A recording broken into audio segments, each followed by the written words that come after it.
Raw is War, or Monday Night Raw, whatever it's called these days, is a show that WWE puts on every Monday night. My name is Simon Miller. This video channel is WhatCulture, and we take all those elements, we push it together to create ups and downs. A video show, episodic thing, where we go through the entirety of Raw. What do? We give the good bits an up, and we give the bad bits a down.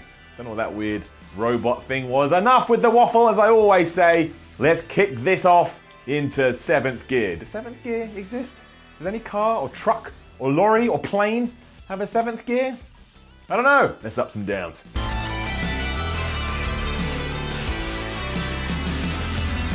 I don't know what to make of the start of Raw, because some of it was good, but some of it was nonsense, so let's just go bit by bit. Firstly, Mickie James and Alexa Bliss now just seem to be a team for absolutely no reason. Remember how they hated each other and they had that big match and Alexa Bliss said some nice things to Mickie James? Apparently, that was all that was needed to get over it. And is Mickie James a heel? Because if she is a heel, literally nothing has happened that tells me she's now a heel apart from teaming with another heel down. But I did enjoy Alexa pretty much running down everybody on the Women's Raw roster down, and that was good because the champ right now has momentum. She won at the Elimination Chamber, and she was here basically saying, "You can't touch me, I'm Alexa Bliss." Asuka then arrived after Bliss had said that she was going to conquer her undefeated streak at WrestleMania. And that sounds familiar, doesn't it? Yes, it does. And then Nia Jax popped up to lay waste to absolutely everybody. She beat Asuka up again, and she also beat the hell out of Banks and Bayley once they showed up. Now, this is all really good, and this made me happy because finally WWE's going all in with the whole Nia Jax is a monster, and she should be a monster, so that gets an up.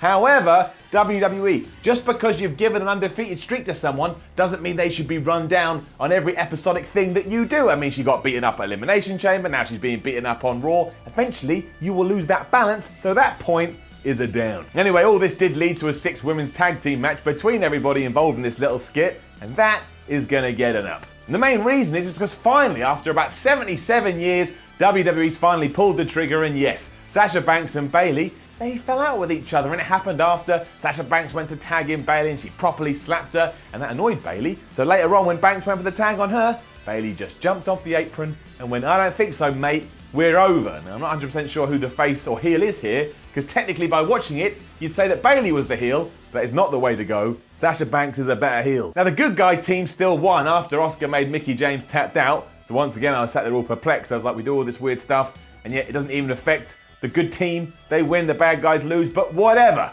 I like this. This was good, and hopefully it means we're going to see Sasha Banks versus Bayley at WrestleMania. And also, usually, I don't like it when WWE just throws women into one big caboodle, but at least here we told some stories, so it can be the exception to the rule. And John Cena was out next, and I like this a lot, even though once again this was also odd. It's getting it up. The basic premise was that he had been sad for 5 minutes last night after he realised he'd failed. He failed at the Royal Rumble, he failed at the Elimination Chamber, and now maybe he'd failed completely in terms of WrestleMania. Because he is John Cena though, he managed to process all this negative emotion really quickly and realise, I know how I get to the Showcase of the Immortals, and I know how to do that right this second. I am going to call out the Undertaker. And that was great. That was awesome. The crowd roared, John Cena roared a bit, I roared. But then I realised I was mostly roaring because I was hungry, but still, there was a lot of roaring. However, then almost instantly, John told us that this wasn't going to happen because he'd been told there was no way for this match to happen. Now, obviously, it is going to happen, but within the storyline, that is the equivalent of me coming up to you going,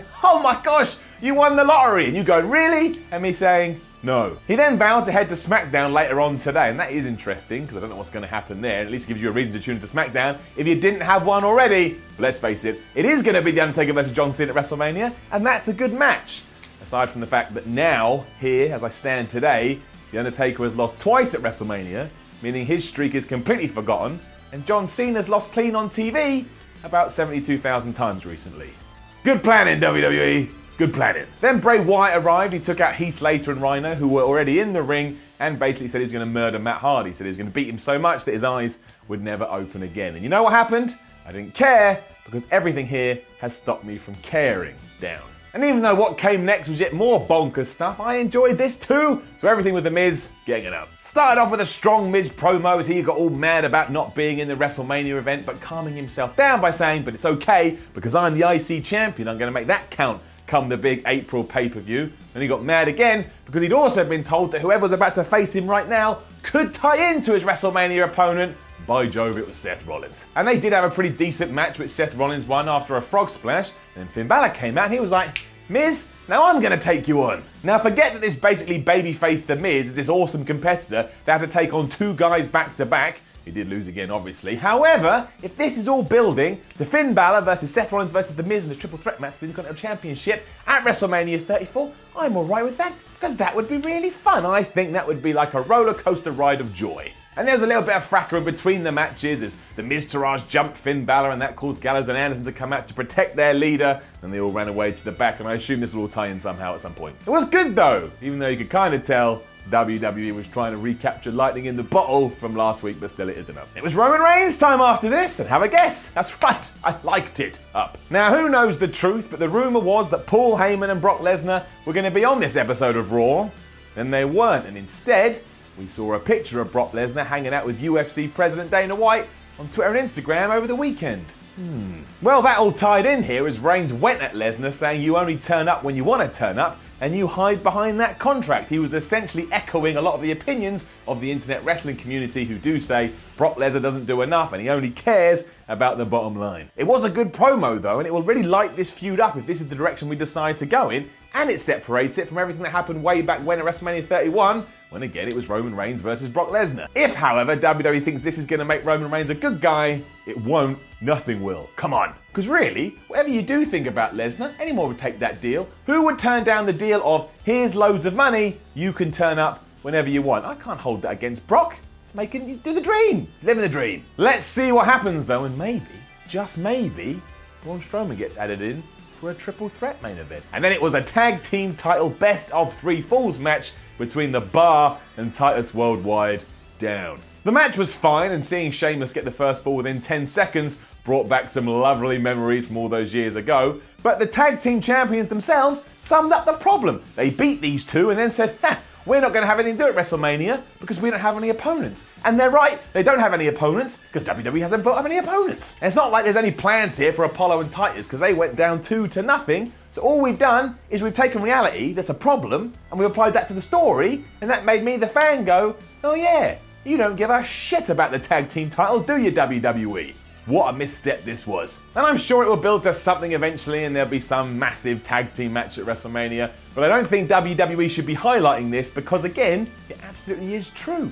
Focus on your tag team division. You do have a load of good tag teams, or potentially could have if you just paid it a bit more attention. And I'm the down guy now, which I apologise for, but it's another down for everything that happened between Elias and Braun Strowman, so yes, down. Now, Elias did come out to cut another good musical segment, and he ran down the crowd, and his song was really funny, and it made me laugh. And this was entertaining. I love it when he does this, and his character's great, so that bit is going to get an up. But then the big man, Braun Strowman, arrived for the planned match, and all he did was whip Elias' ass. In fact, he whipped it so much that Elias was terrified, so he sprayed a fire extinguisher in his face, which means Braun won by DQ. Ultimately, and of course that didn't faze the monster, so he continued to just beat on Elias, including going to power slam him through a table. But Elias did that little wriggle thing, and he ran away, which means this feud has to continue next week. Great. But mainly, this did nothing for Elias. I get that he's a cowardly heel, but if you play up the cowardly heel stuff too much, no one will ever take him seriously again, and given where he is in his main roster development, I don't think we should be doing that right now. And also, do not tell me we're building to Braun Strowman versus Elias at WrestleMania, because that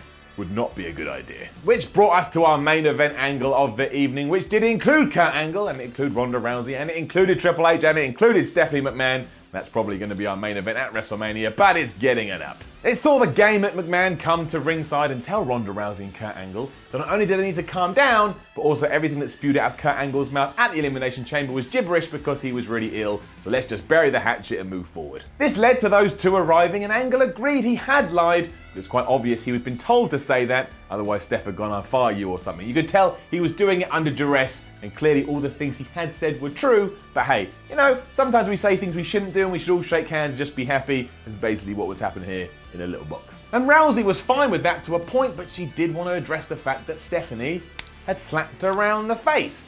Can you believe it? For the first time, I think since Dinosaur roamed the earth, Stephanie McMahon got on a microphone and she apologised. She apologised to Ronda Rousey. She backed down. She wasn't getting in anybody's face, and this was wonderful. The heel finally having to act like, well, you know, just like she was scared. She was acting like she was scared, and we never see that. This was like wonderful within my guts. Just as they were leaving though, Triple H turned around and he clocked Kurt Angle in the face. And that's how Raw went off air. Now, that was a bit anticlimactic, and it was a bit weird, and the punch was very strange as well. It was almost like he didn't want to hit him, but he did, and I get that what wrestling is, but still, come on. However, I thought this all tied in very nicely to the pay-per-view, it ties in very nicely to the build, and I want to see what's going to happen next. And that's what pro wrestling's all about. And then the credits rolled, which meant it was another end to an episode of Monday Night Raw, and I actually quite enjoyed this one. I know I picked a few things apart, but ultimately, when those 3 hours was up, I was like, yeah, I enjoyed the chamber, I enjoyed this. I'm all strapped in and ready for my luxurious ride to WrestleMania. Now, don't forget to leave a comment below and let us know what you thought about last night's Raw. Like, share and subscribe. Head over to WhatCulture.com and read articles about Raw. Then go on Twitter at WhatCulture WWE. Hit that follow button. My name is Simon from WhatCulture. Go and watch Elimination Chamber Ups and Downs if you haven't. Join me tomorrow for SmackDown Ups and Downs. I'm Mr. Ups and Downs. You're getting it up. So, thanks for watching. Please feel free to click on any of these things around my head, or something terrible might happen to the dog. Too sweet me, bro. Traitor. Traitor.